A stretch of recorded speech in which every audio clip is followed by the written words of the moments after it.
What I want to talk about today is whether we are dealing with a program or an experiment. And by that, I will eventually get to alien intentions. Everybody assumes in some way that we are dealing with an experiment. The question then is, what is the evidence for the experiment? And I think that we should just sort of begin to look at what we already know, in quotes. First of all, we know that there's UFO sightings. People see UFOs by the peck, see lots of them, and have been seeing them for a long time now. Not only that, but they see them around the world.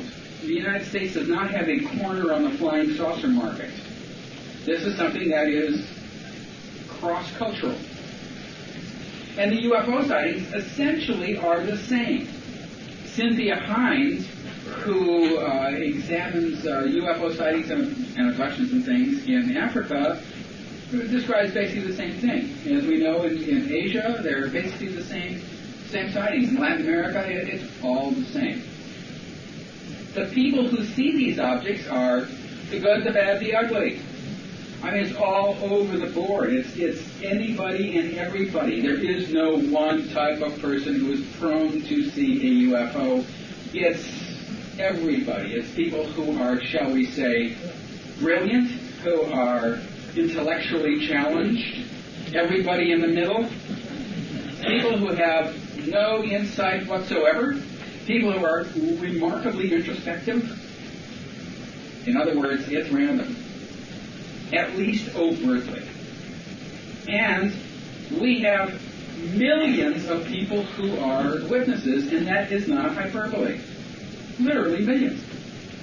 It's widespread, it's very, very large, it's around the world, it's everybody. This, I think, we know.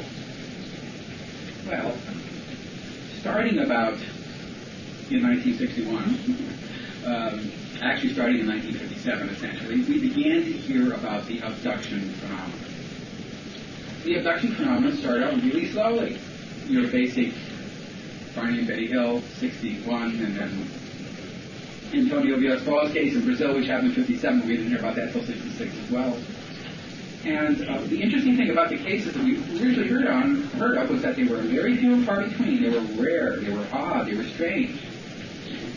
At the same time, the people who were having these experiences seemed to be random. We couldn't really tell whether there was anything overt. What was it about Barney and Betty Hill, that caused an abduction to happen to them? Well, the way we looked at it in those days was there was only one reason. They were in the wrong place at the wrong time. What other reason could there possibly be? And not only that, but Barney and Betty Hill said things that led us to think in the experiment model. That is to say, they had skin scrapings taken. Well, this is obviously, they're examining the specimens here. They asked Barney why his teeth came out, or asked Betty why Barney's teeth came out and hers didn't. They put a needle into Betty's navel and said they were doing a pregnancy test. Well, all of this was the model for an experiment, obviously. This was a basic situation where you have a model of, there's one, get them. They're coming down, they're examining the flora, the fauna, and it seemed to answer a question, and the question was, why are there UFOs flying around? And early on, people talked about, there's UFOs flying around because they're on a reconnaissance mission or something like that.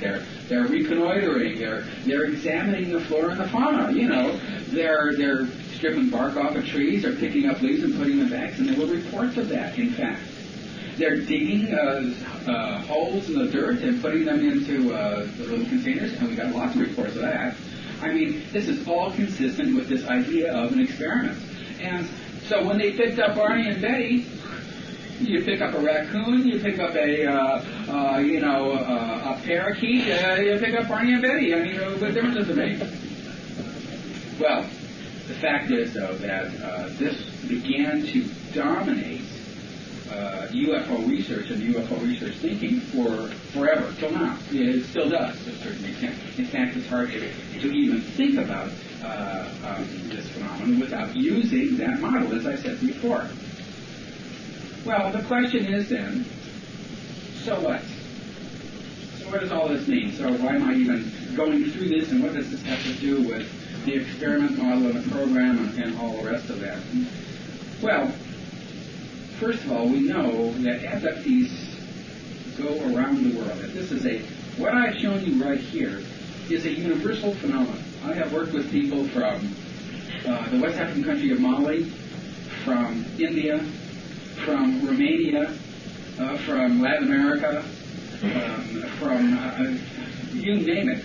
They all say the same thing. They all say, it does not matter where they're from, they all describe the same procedures.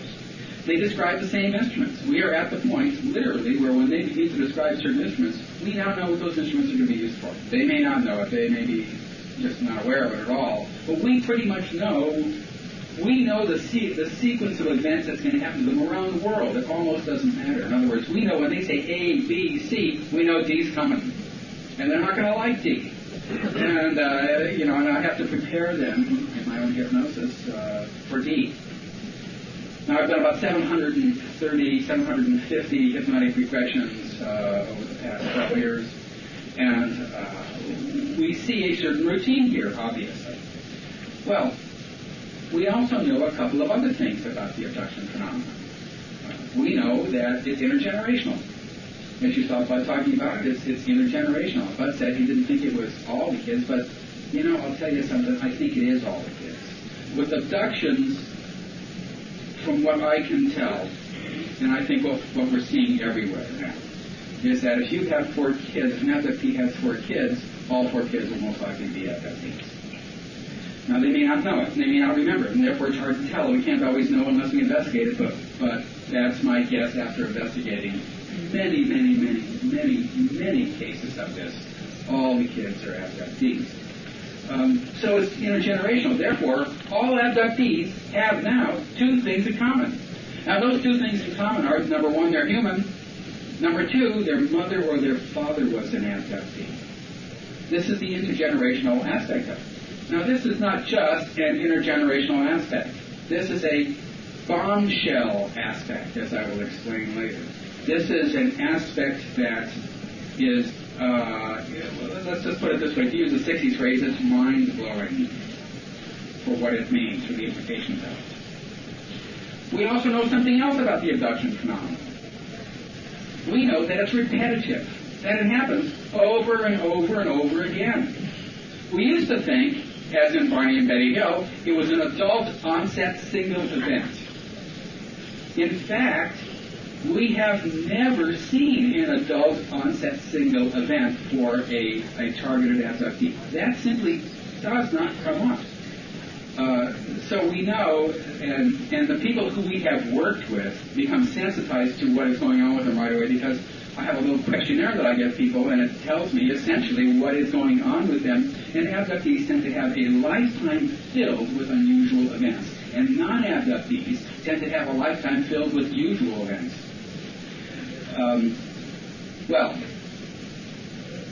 We know that this happens often, that the abduction phenomenon is enormously not only widespread, but frequent. It happens over and over and over and over again. And the question then is, well, how many times does it happen? We don't know, and we can't know, and we will never know. That's a given. The only way we can ever know, and this is never going to happen, is by monitoring a person every single minute of the day and night from the time they are born to forever. Let's back up to flying saucers, to UFOs, to the UFO phenomenon itself. Now, what we have here is sort of one phenomenon, but kind of a dual track. We have abductions and we have UFOs. They are all part of the same package, in my opinion. First of all, what we're looking at is a situation of abduction. People are being abducted. Well, how does this come about? It doesn't just generate out of the ether. Somebody in authority has to say, let's do it. somebody has to give the order to move forward. We have completed our tests, we have looked them over, whatever it is, somebody has got to say, okay, we're going to do it now. Now, what does that mean? Now I'm going to talk strictly logically. What that means is that a plan has to be put into place. This has to be planned out. It's not going to be just doing it on the fly. They've got to have people sit down and figure out exactly what they're going to do and how they're going to do it. That has to be the case. Not only that, but they absolutely, positively must have the hardware to do this. Now, the hardware is the objects. Every single inside of virtually every UFO that I have ever seen is made for the purpose of abductions. Well, what do you mean by made? You've got to design them first. Those designs are not going to be good in their first generation. Or they're going to be altered.